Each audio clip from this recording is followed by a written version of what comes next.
Bismillahirrahmanirrahim.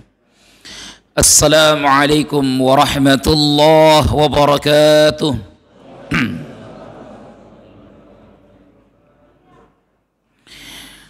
Alhamdulillahi wa kafa, wassalatu wassalam ala nabiyyina Muhammadinil Mustafa wa ala alihi wa ashabihi ahla sidqi wal wafa.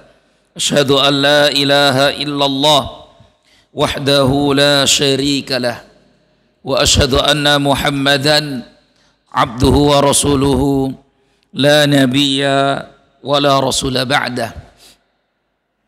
Ya ayyuhalladzina amanu taqullaha haqqa tuqatih wa la tamutunna illa wa antum muslimun.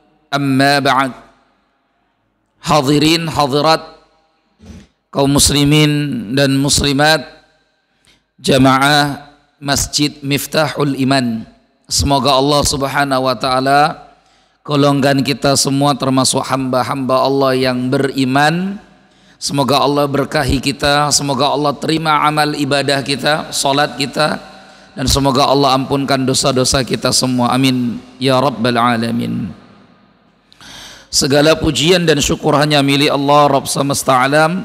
Salawat beriringkan salam kita curah limpahkan pada Nabi besar Muhammad, pada keluarga, para ahlil bait, para sahabat Nabi ridwanullahi alaihim ajma'in, serta umatnya yang mengikuti dengan ihsan hingga akhir zaman. Alhamdulillah kita berada di hari kelima bulan Zulhijjah. Malam ini kita duduk bersama dalam majelis ilmu. Biasanya kita ngaji kitab Nida'atul Rahman li Ahlil Iman karya Syekh Abdul Ati Buhairi. Seruan ya ayyuhalladzina amanu di dalam Al-Quran. Dan kita baru sampai pada ya ayyuhalladzina amanu yang ke-10 bulan kemarin. Harusnya malam ini kita melanjutkan ngaji kitab lagi, kitab Nida'atul Rahman, yaitu ya ayyuhalladzina amanu yang ke-11. Kenapa saya ingat? Karena saya buka YouTube dulu tadi sebelum ngaji ke sini. Bapak-bapak kan ingat juga sebenarnya. Ingat kalau malam ini ngaji, tapi nggak tahu ngaji apa.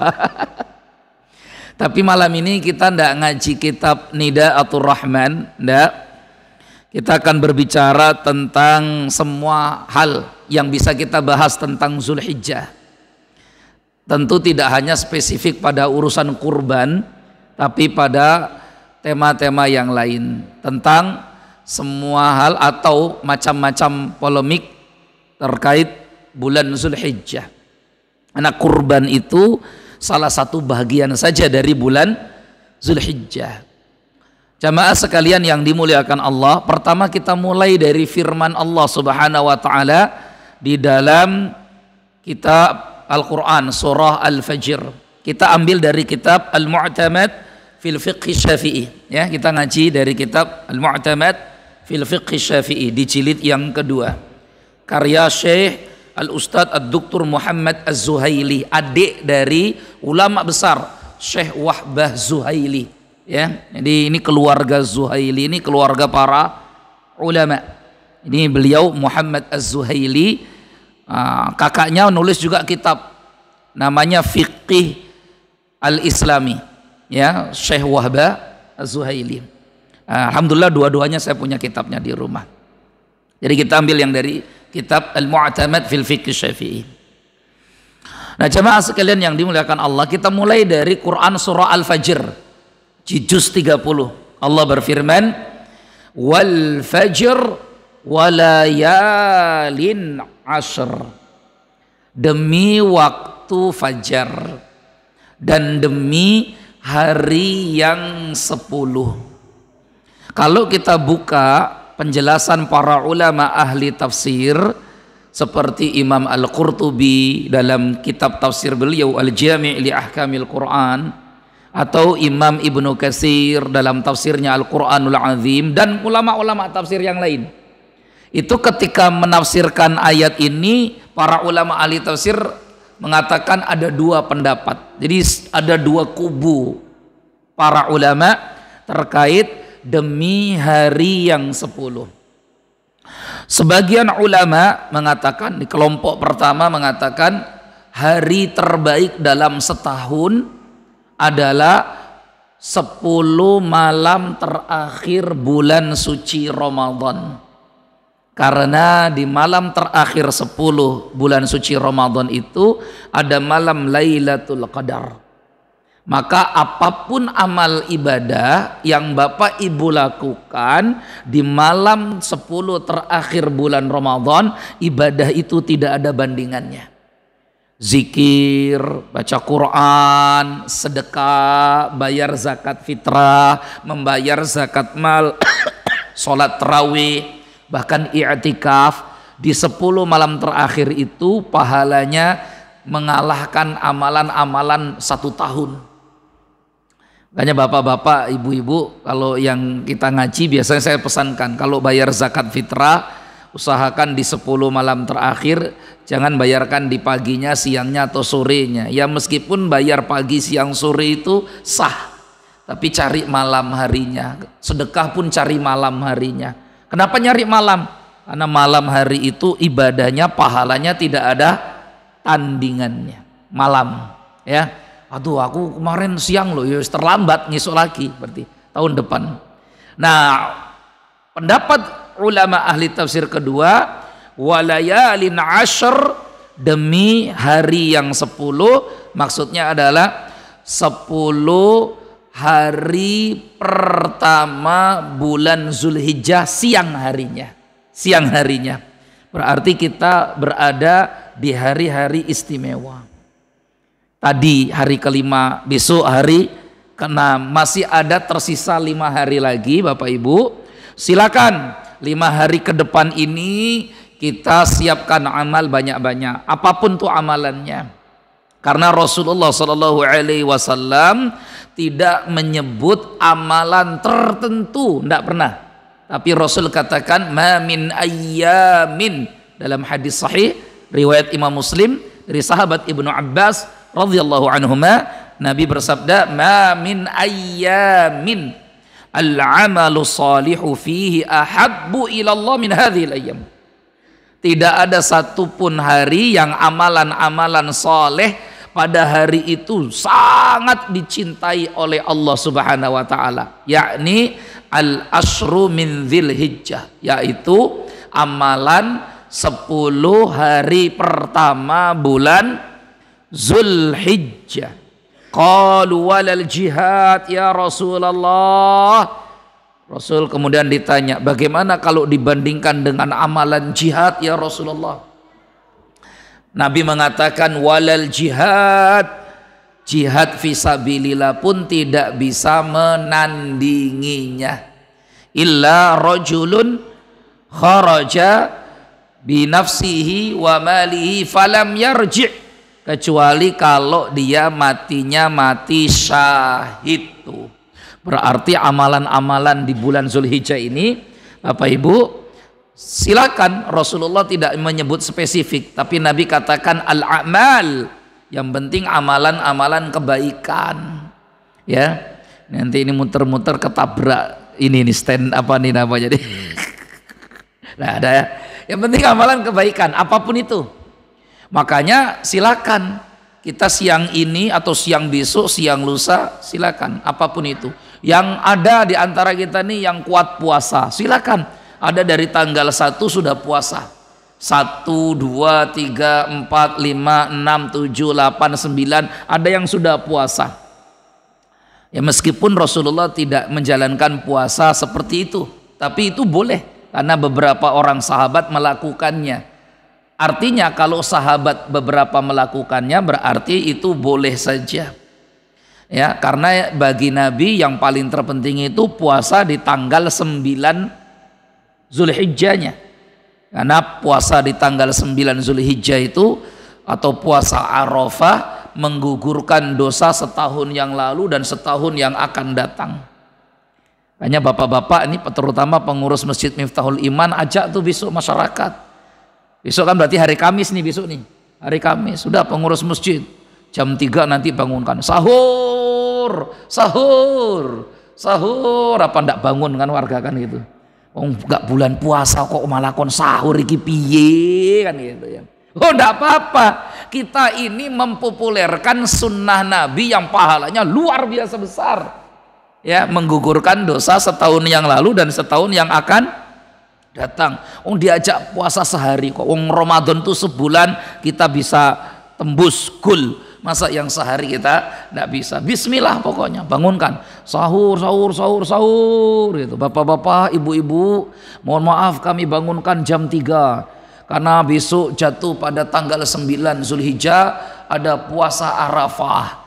1 hari kita puasa besok Pak, Bu, menggugurkan dosa kita setahun yang lalu, setahun yang kemarin. Siapa saja yang merasa banyak dosanya, ayo bangun, sahur, sahur, sahur gitu Pak. Ya, apa ndak nanti dikeroyok pengurus masjid sini? Ya, lo kita mesti memasyhurkan sunnah ini. Ya. Nggak masalah, dapat pahala kok. Yang mau bangun alhamdulillah, yang nggak bangun ya nggak apa-apa. Yang bangun kita doakan semoga panjang umur, sehat selalu, berkah rezekinya. Yang nggak bangun, wah itu ya, apa nggak bangun semua kan nanti kan. Intinya dibangunkan, intinya dibangunkan. Nah itu tanggal 9-nya tuh, jangan lupa tanggal 9-nya. Yang sudah ngaji-ngaji besok-besok tanggal 9. Jangan-jangan malah nanti Miftahul Iman yang pertama nanti ya, memulai masjid bangunkan sahur tanggal 9 kan gitu ya. Nah tapi boleh puasa dari tanggal 1. Ustadz, saya ini kalau puasa agak kurang kuat karena saya kalau puasa ini suka lapar perutnya gitu ya. Ya berarti silakan nyari amalan yang lain, kan nggak hanya puasa. Apa itu? Boleh baca Quran. Kalau Ramadan kita ibadah baca Quran, Bapak Ibu jangan salah, siang hari kita baca Quran tuh pahalanya mengalahkan amalan di bulan Ramadan siang harinya. Jadi amalan-amalan siang hari bulan Ramadan kalah dengan amalan hari siang hari besok kita lakukan. Termasuk sholatnya, puasanya, baca Qurannya, bahkan sedekahnya. Jadi kalau Ramadan orang semangat bersedekah, harusnya Zulhijjah juga kita semangat bersedekah, terutama ya ibadah kurban. Karena kurban itu juga termasuk sedekah. Di kurban itu termasuk apa? Termasuk sedekah. Gitu ya. Nah, jadi silakan Bapak Ibu, masih ada tersisa waktu 5 hari, perbanyak amal soleh. Atau kemudian takbiran. Abu Hurairah radhiyallahu an, Ibnu Umar bin Khattab radhiyallahu anhuma, dan para sahabat Nabi yang lain, jika muncul hilal tanggal 1 bulan Zulhijjah sebagaimana disebutkan oleh Imam Ibnu Rajab dalam kitab beliau Lataiful Ma'arif, mereka-mereka ini para sahabat kalau sudah tanggal 1 Zulhijjah muncul nampak, mereka sudah mulai mengumandangkan takbiran di rumah-rumah mereka, fil buyut wa fil aswaq wa fit tariq, di jalan-jalan, di pasar-pasar, mereka sudah mengumandangkan takbir. Allahu akbar, Allahu akbar, Allahu akbar. La ilaha illallah wallahu akbar, Allahu akbar walillahil hamd. Boleh, silakan. Itu di mazhab Syafi'i disebut dengan takbir mutlak. Di mazhab Syafi'i disebut apa? Takbir mutlak. Karena takbiran itu ada 2 Idul Adha. Satu takbir mutlak, satu lagi takbir muqayyad. Takbir mutlak adalah takbiran yang tidak terikat waktu dan tempat, di mana para sahabat dahulu melakukan takbiran ini ketika Idul Adha. Di jalan-jalan, di rumah, di pasar, rame-rame nanti mereka takbiran. Seperti tadi riwayat Abu Hurairah, Ibnu Umar dan sebagainya. Jadi Bapak Ibu sudah mulai dari tanggal 1 takbiran, karena Idul Adha ini kan hari raya besar hari raya akbar, maka takbirannya paling lama, beda dengan Idul Fitri. Idul Fitri itu menurut kitab-kitab fikih takbirannya paling cepat karena cuma 1 malam. Cuma 1 malam saja Idul Fitri itu. Takbiran itu dari mulai maghrib setelah ada pengumuman bahwa besok akan jatuh 1 Syawal, nanti berakhir kalau sudah sholat Idul Fitri. Selesai Idul Fitri, selesai sholat, nggak ada lagi takbiran. Meskipun di masjid-masjid kadang imam sholat suka nambah karena kurang. Nanti bar lebaran keliling, zuhur, sholat pada ke masjid, nanti imamnya assalamualaikum, Allahu Akbar gitu. Di tempat saya sini mangga, nggak salah lagi. Alhamdulillah. Iya, itu namanya takbir ilegal sebenarnya. Karena Idul Fitri itu cuma 1 malam saja takbirannya. Berbeda dengan Idul Adha. Idul Adha ini takbirannya 13 hari. Dari mulai takbir mutlak tanggal 1 sampai tanggal 9. Tanggal 10 selesai Idul Adha sholat, maka takbirnya berubah menjadi takbir muqayyad. Apa itu takbir muqayyad? Yaitu takbir yang terikat oleh waktu dan tempat. Kalau tadi kan nggak terikat waktu tempat. Jadi ibu-ibu di rumah boleh sambil ngulek sambel Allahu Akbar itu. Kalau orang-orang kita dulu, urung lebaran kok takbiran pamali, kok ora jadi ra teko lebaran Ada mbak-mbak kita gitu. Ini nah takbiran enggak masalah. Nanti tanggal 10 baru setiap selesai sholat 5 waktu. Assalamualaikum warahmatullah. Assalamualaikum warahmatullah. Biasanya imam akan ucapkan astaghfirullah. Tapi karena ini tanggal 10, 11, 12, 13, maka berubah menjadi Allahu Akbar, Allahu Akbar, Allahu Akbar sampai akhir. Habis zuhur takbiran, ba'da asar takbiran, ba'da maghrib takbiran, sampai tanggal 13 Zulhijjah. Jadi kalau besok ini hari rayanya Jumat, berarti takbirannya sampai hari Senin asar. Ya, imam masjid asal selesai sholat takbiran Allahu Akbar, Allahu Akbar. Jadi Idul Adha ini hari raya paling besar. Meskipun di Indonesia nggak ada cuti bersamanya, nggak ada ini THR-annya, nggak ada. Nah, karena Idul Fitri jadi lebih besar tuh gara-gara ada mudik bareng sama ada THR, ya ada THR-nya. Jadi gitu ya aturan-aturannya. Silakan nanti pulang dari masjid ini terus Allahu Akbar, Allah. Paling tetangga bilang, "Bar ngaji kok malah ngawur gini," kayak gitu. Ya, ini ikut aliran mana lagi nih? Ya aliran 4 mazhab. Faham 4 mazhab. Dalam kitab-kitab fikih disebutkan hal yang seperti itu. Bertakbir, banyak takbir. Silakan memperbanyak takbir. Kalau kita tidak bisa sedekah, kalau kita nggak bisa puasa, kalau kita nggak bisa sholat sunnah, kalau kita nggak bisa ngaji, banyakin apa? Takbirannya, banyakin takbirannya sampai nanti sholat Idul Adha. Bagaimana para ulama menjelaskan tentang sholat Idul Adha itu di tanggal ke-10, tanggal 9 sudah selesai. Ya, nah sekarang kita masuk ke sholat Idul Adha. Sholat Idul Adha.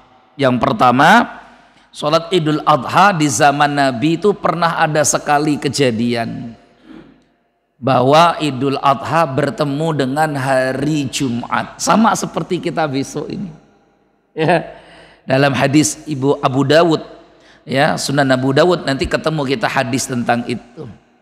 Ya, Tirmidzi juga kayaknya ada, di Bukhari tidak ada, tentang 2 hari raya bertemu dalam 1 hari. Kan kita punya 3 hari raya jamaah sekalian.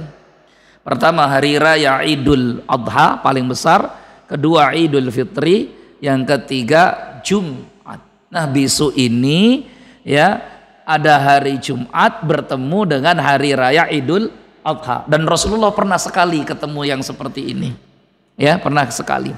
Maka dalam hadis itu disebutkan barang siapa yang ingin sholat barang siapa yang ingin sholat Jumat silakan, dan barang siapa yang tidak sholat Jumat maka menggantinya dengan sholat zuhur.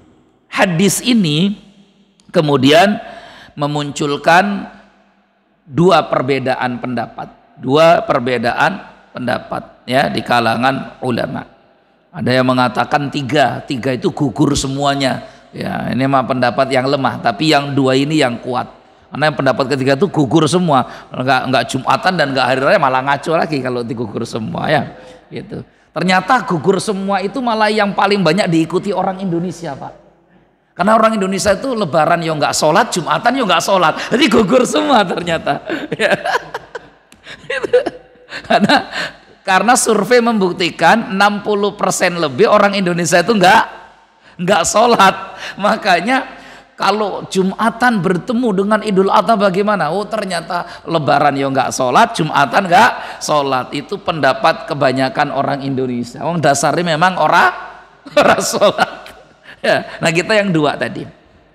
Di mazhab Hambali mengatakan illah, alasan kenapa Nabi memberikan pilihan silakan yang mau Jumatan dan yang enggak mau Jumatan. Kata mazhab Hambali illahnya, sebabnya karena litajammu'i idaini fi yaum, karena ada pertemuan dua hari raya dalam satu hari. Mana-mana waktu kok ada pertemuan dua hari raya dalam satu hari, maka dia boleh memilih salah satunya. Itu menurut mazhab Hambali. Tapi berbeda dengan pendapat mazhab Syafi'i. Kenapa? Karena mazhab Syafi'i alasannya Rasulullah ketika menawarkan seperti itu ternyata Nabi dan para sahabat masih tetap mengerjakan sholat Jumat. Nabi tetap sholat Jumat dan para sahabat tetap sholat Jumat. Tidak ada yang ikut sholat, tidak ada yang tidak ikut sholat Jumat kecuali yang rumahnya jauh-jauh, gak memungkinkan untuk kembali lagi setelah pulang sholat Idul Adha atau Idul Fitri. Maka kata madhab Syafi'i, illah, sebab pendalilannya bukan karena bertemunya dua hari raya, tapi sebabnya karena masyaqqah. Apa itu masyaqqah? Ada beban kesulitan kalau mau mengerjakan sholat kembali lagi karena jarak rumahnya yang cukup jauh. Jadi dulu jangan bayangkan seperti kita di Indonesia hari ini yang setiap 200 meter, 300 meter ada masjid, Pak. Karena dulu masjid untuk sholat Id dan sholat Jumat ya cuma satu-satu itu di Masjid Nabawi. Jadi sahabat-sahabat yang jauh-jauh berkilo-kilo mereka harus naik onta, mungkin 1 atau 2 jam perjalanannya, nanti balik lagi 1,5 jam, nanti kok balik lagi, itu akan mempersulit mereka. Karena setelah sholat Idul Adha duha misalkan dia balik lagi 1,5 jam, nanti setelah itu balik lagi sholat Idul Fitri, itu akan mempersulit. Jadi dalam mazhab Syafi'i ada alasan al-masyaqqah. Kalau hari ini tidak lagi ditemukan masyaqqah, beban berat itu, maka berarti tetap wajib sholat Jumat. Dan pendapat ini yang saya ikuti. Saya mengikuti pendapat yang kedua. Karena ada masyaqqah enggak? Kalau enggak ada masyaqqah, apalagi rumahnya pinggiran masjid Miftahul Iman begini, terus tiba-tiba khotibnya mengatakan innal hamdalillah, malah bapaknya enggak Jumatan nang omah ongkang-ongkang. Lho ora Jumatan, Pak? Aku melok yang zuhuran wae engko. Malah enggak enak rasanya, tuh enggak enak. Kan enggak? Karena apa? Masyaqqahnya sudah tidak ditemukan. Ya, kecuali kalau masyaqqahnya ada ditemukan. Wallahu a'lam bissawab. Jadi nanti pasti akan ada perbedaan pendapat seperti ini. Grup-grup WA Bapak pasti nanti rame tentang ini, masalah ini. Apabila hari raya bertemu dengan hari Jumat, itu nanti ada obrolan itu tuh grup WA. Kalau WA-nya WA agama ya. Tapi kalau WA-nya grup WA kontes burung, ya nggak ketemu yang begini nih. Grup WA kontes burung atau mancing mania, nggak ketemu Pak, nggak ketemu. Karena ini di grup rohani, grup agama. Grup mancing mania ya obrolannya lebaran mancing kemana kita bro, gitu ya. Kalau grup kontes burung besok ada terminal apa turnamen mana lagi nih kita kan gitu ya. Ini grup yang agama. Baik, jadi dua-duanya dikerjakan. Ya, sholat Id dikerjakan, sholat Jumatnya dikerjakan. Ini lebih baik. Meskipun kalau ada yang nggak Jumatan, yo silakan saja, dihormati juga kan, orang nggak bisa dipaksakan Pak. Ikut pendapat seperti kita semua tuh enggak kan gitu ya. Tapi ini memberikan yang terbaik insya Allah. Toh dua-duanya dapat pahala, cari pahala yang paling sempurna gitu ya. Oh saya ikut Hambali saja. Loh tapi kemarin Bapak katanya Syafi'i. Aku sekarang Hambali. Oh Sambali berarti kan gitu. Ya sudah Bapak. Enggak apa-apa ya gitu. Ya enggak masalah. Nah fikih itu luas. Maka kalau enggak mau lapang dada itu jangan belajar fikih. Belajar fikih itu pasti kita akan temukan banyak perbedaan ya, terutama pada perkara-perkara yang khilafiyah. Ya, tapi tetap semuanya itu punya keutamaan ternyata ya. Terus sholat kita, sholat apa? Sholat Id. Bagaimana aturan dalam sholat Id itu?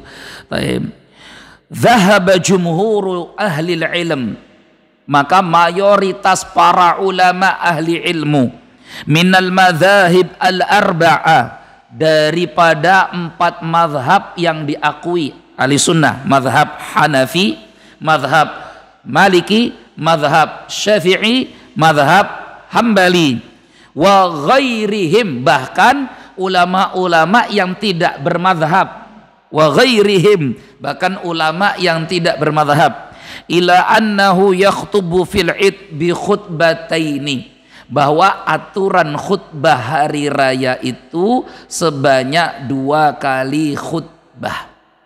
2 kali khutbah. Itu pendapat 4 mazhab itu.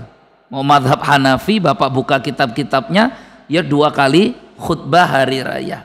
Mazhab Hambali, Maliki, Syafi'i juga sama di kitab-kitabnya.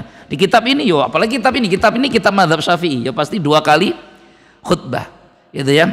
Jadi 2 kali khutbah. Nah, bahkan minoritas sedikit sekali yang berpendapat khutbah hari raya itu 1 kali khutbah. Di sini sekali atau 2 kali? Biasanya.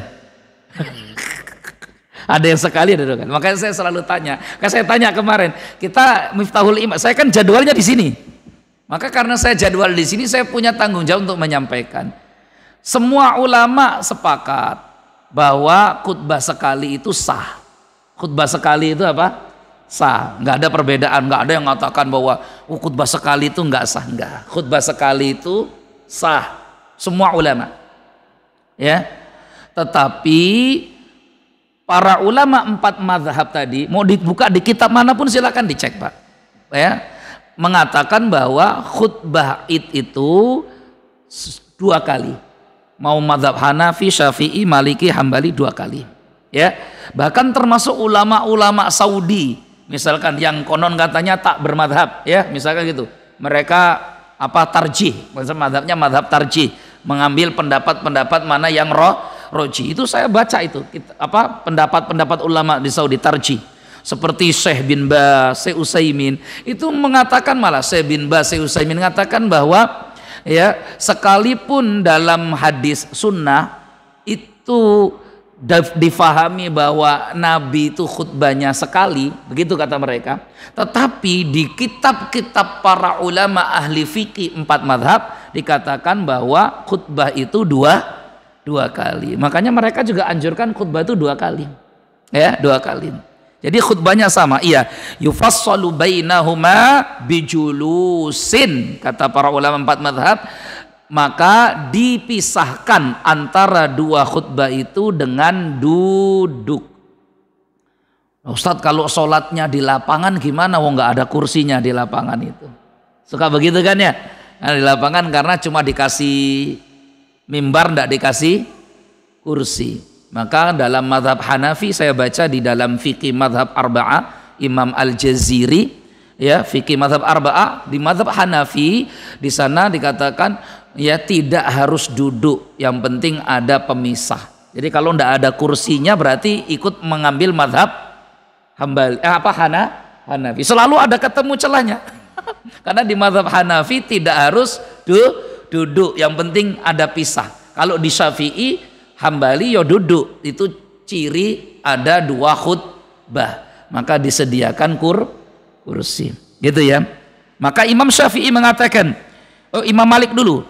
Wa qala Malik, berkatalah Imam Malik, guru Imam Syafi'i, al-khutab kulluha khutbatul imam fil istisqa wal idain wa yaum arafah wal jum'ah yajlisu fima bainaha. Jadi kata Imam Malik, khutbah-khutbah yang ada seperti khutbah sholat minta hujan, khutbah hari raya, khutbah Arafah, khutbah Jumat, semuanya dipisahkan dengan duduk. Itu kata Imam Malik dalam kitabnya Al-Mudawwanah, kitab mazhab Maliki Al-Mudawwanah.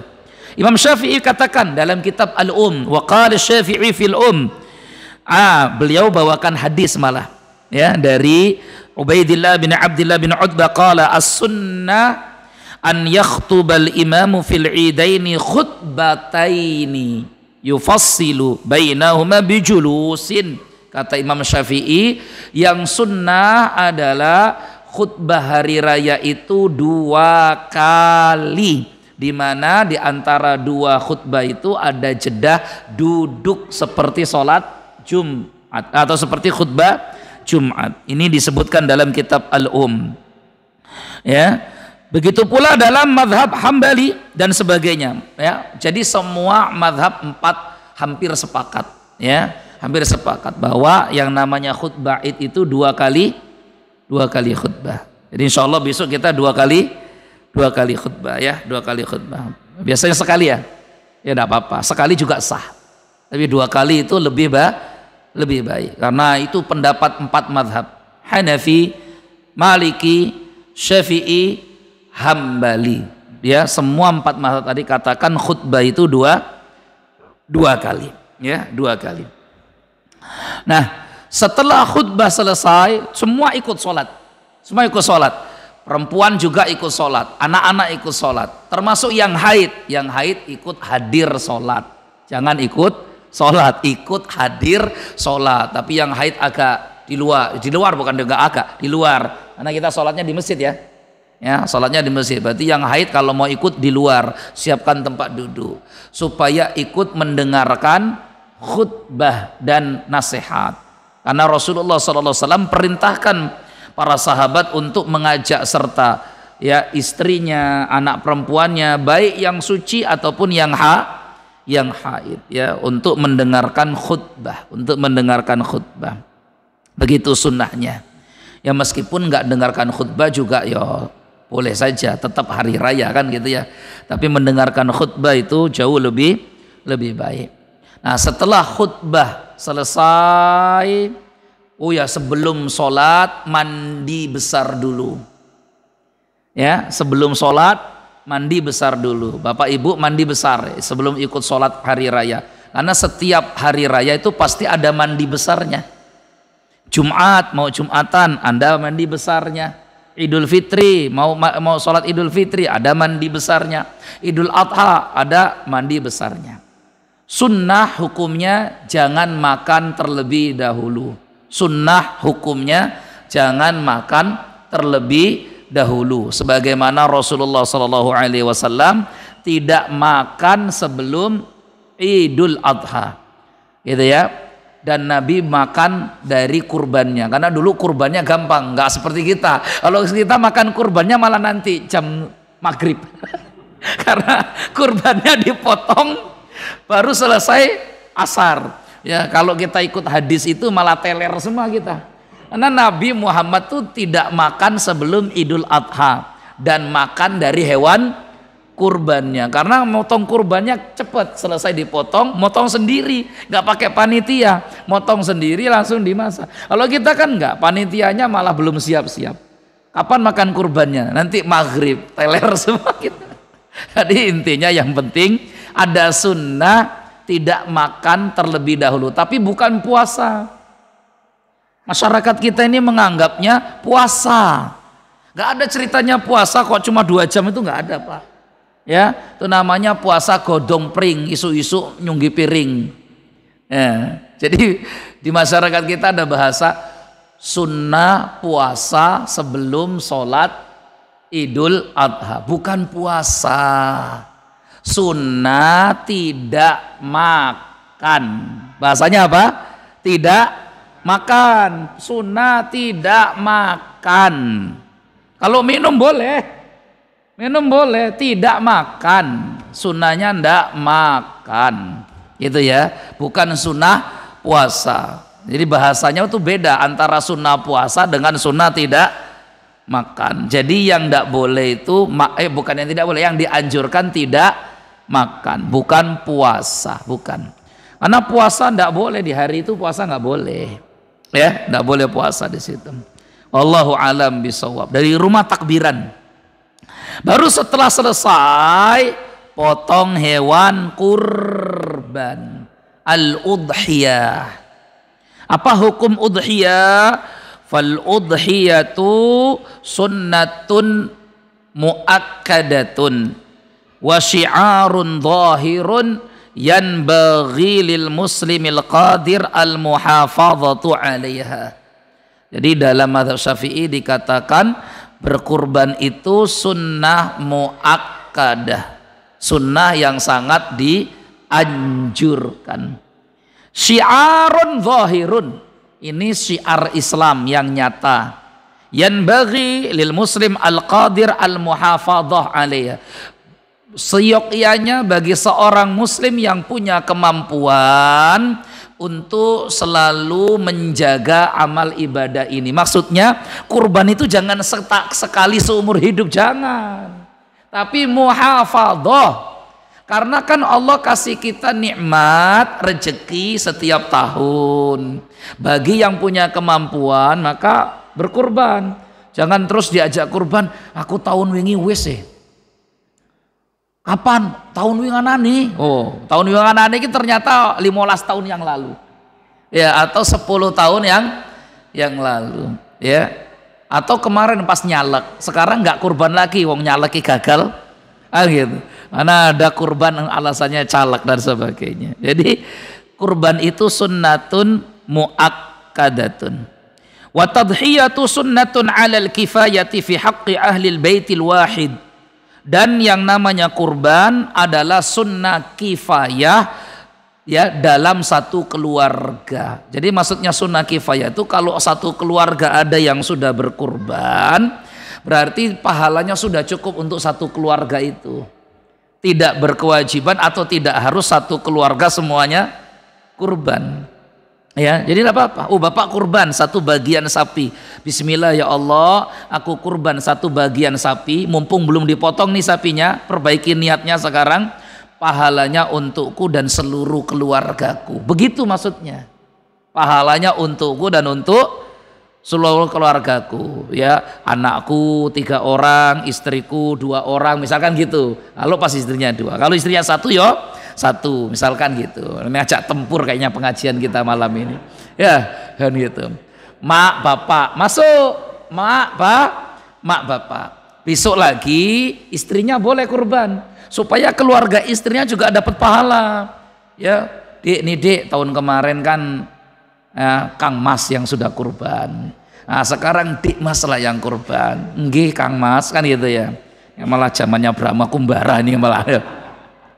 Akhirnya besok istrinya yang kurban supaya istrinya juga berniat, ya Allah ini kurban bagianku, untuk pahalanya niatkan seluruh keluarga supaya nanti orang tuanya istri juga dapat pahala-pahala semua itu. Karena di dalam mazhab Syafi'i itu, ini mazhab Syafi'i ya. Nah, kalau mazhab yang lain beda lagi. Ini mazhab Syafi'i. Kurban untuk orang yang meninggal itu tidak disyariatkan. Kalau ikut mazhab Syafi'i, ya, kurban atas nama orang yang meninggal itu tidak disyariatkan. Saya bacakan begini. La tasihhu adhiyatu, ini saya sampai tandai ini di halaman 490 jilid kedua. Ben mantep gitu, tak kasih maroji referensinya gitu. Ngaji itu ben mantep gitu loh Pak. Ora etok-etokan ngajine gitu. La tasihhu tadhiyatu an mayyitin lam yusi biha. Dalam mazhab Syafi'i itu dikatakan tidak sah berkurban atas nama mayit kalau si mayit dulunya tidak berwasiat.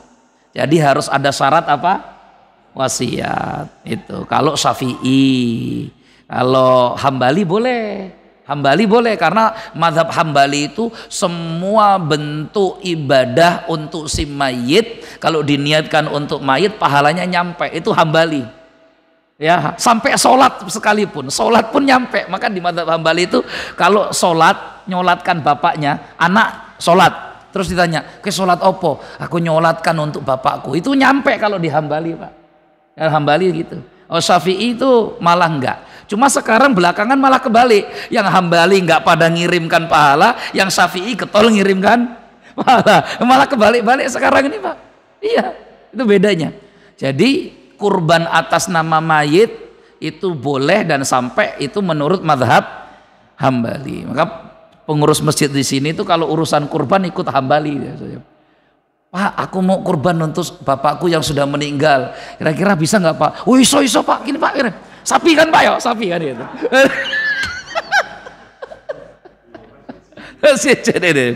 Sukanya ikut Hambali. Gitu. Tapi katanya di Syafi'i nggak boleh. Hambali boleh Pak, Bu, boleh Hambali kan gitu. Soalnya boleh. Nah, akhirnya jadi Sambali. Gitu ya. Kenapa? Karena di mazhab Syafi'i itu mending gini saja Pak. Kan kalau kita punya orang tua sudah meninggal, sudah niatkan seperti tadi, ya Allah, ini kurbanku, ku niatkan pahalanya untukku dan untuk keluargaku. Maka keluarga kita ya orang tua kita itu.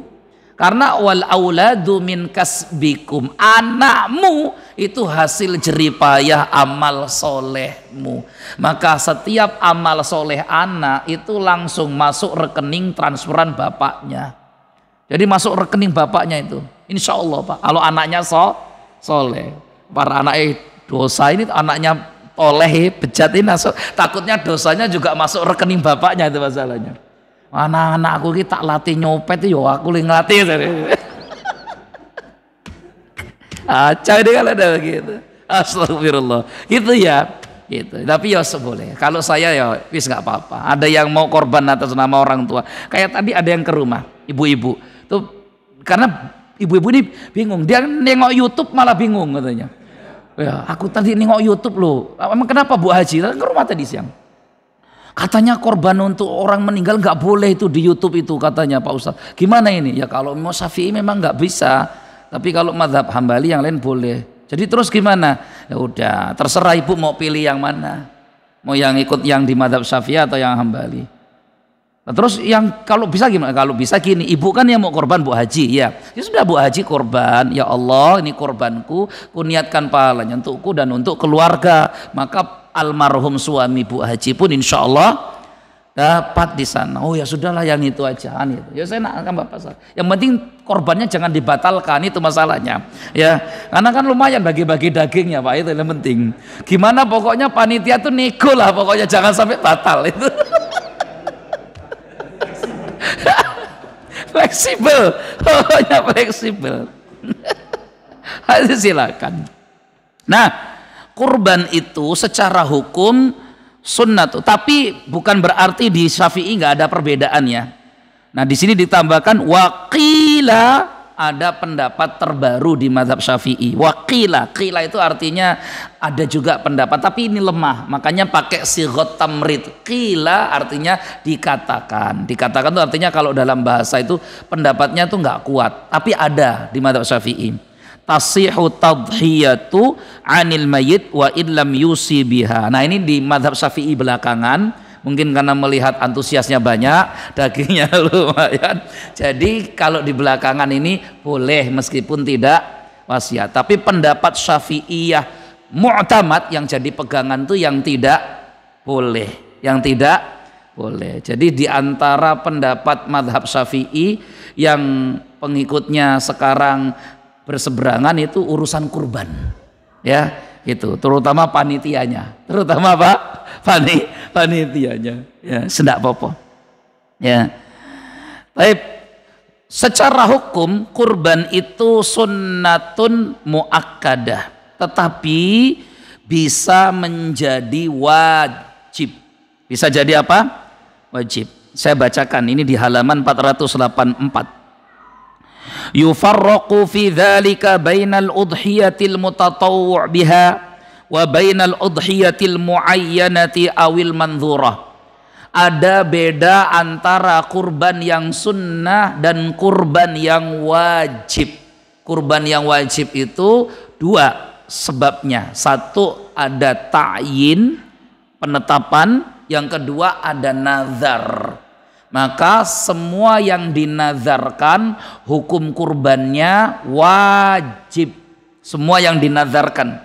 Misalkan Bapak Ibu bilang begini, kalau anakku lulus ujian tes P3K ya, nanti saya mau kurban tahun ini. Itu nazar tuh namanya. Alhamdulillah anaknya lulus P3K, dilantik. Berarti dia harus menunaikan nazar kurbannya. Maka kurban dalam keadaan seperti ini hukumnya wajib, bukan sunnah. Karena dia sudah nazar. Kalau saya sehat dari sakit dan operasi saya berhasil tanpa ada kendala, saya nazar mau kurban tahun ini.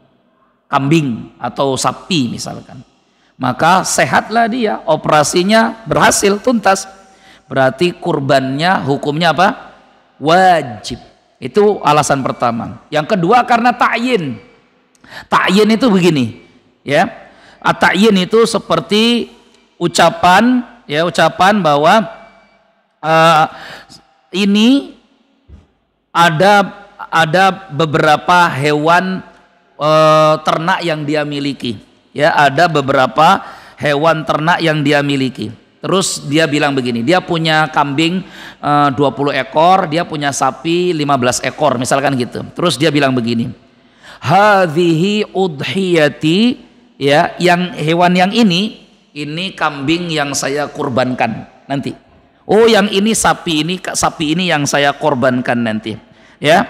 Maka dia kemudian menyebut hewannya, kambingnya jelas, sapinya jelas, wong itu punya dia, maka ini hukumnya wajib karena sudah seperti dinazarkan, ya. Itu karena dia punya sudah binatang itu dan dia sudah tunjuk yang mana sapinya, yang mana kambingnya, itu hukumnya wajib. Nah, konsekuensinya apa? Ini sudah isya, tapi ini yang penting supaya nggak gagal fokus, ya. Ini yang penting, ya, ini yang penting. Maka di sini dikatakan, fa in kana al-udhiyatu fa in kanatil udhiyatu tatawwu'an jaza an ya'kula minha.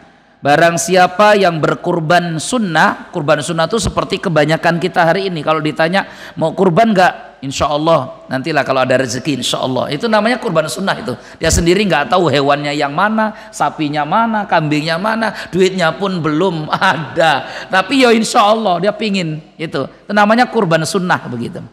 Maka boleh bagi yang berkurban makan dari dagingnya. Sepertiga hak dia.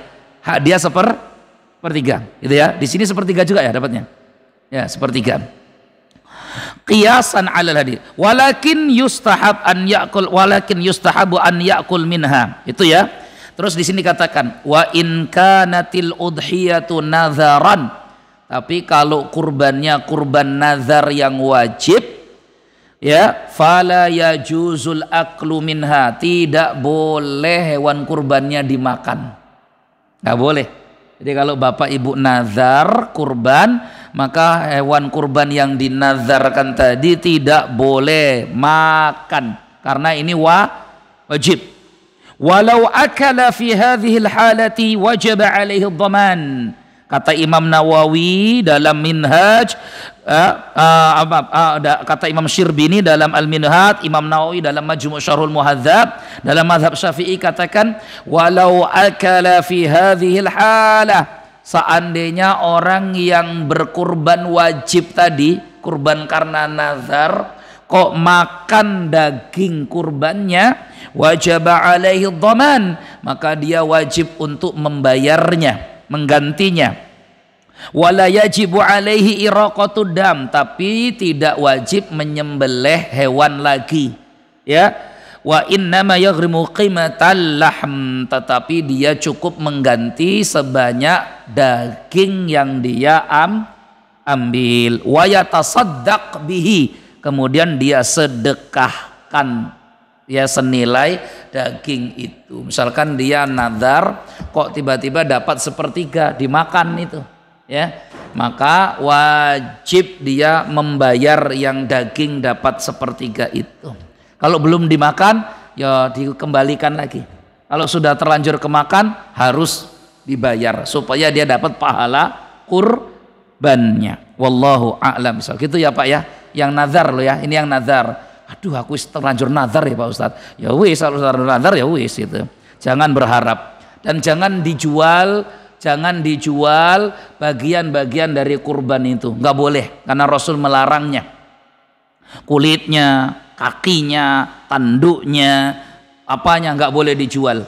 Dan Rasul melarang wala yajuzu ja'lul jildi wa ghairi ujratan lil jazzar, nggak boleh bayaran tukang jagal diambil dari hewan kurban seperti jild, kulit, ya, atau kemudian tanduknya, kepalanya, ekornya, ndak boleh, karena Rasulullah melarang itu kepada Ali bin Abi Thalib, dipercayai jadi panitia kurban.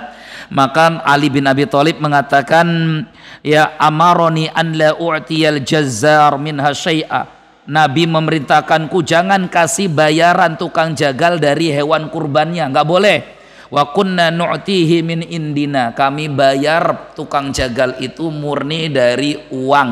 Jadi kan ada uangnya tuh, uang apa tuh namanya, dah kasihkan itu, ya, uang operasional, silakan pakai itu, tapi jangan kasih. Terus tukang jagali terus celamitan terus bilang, iki ndasi gua aku yo, gitu.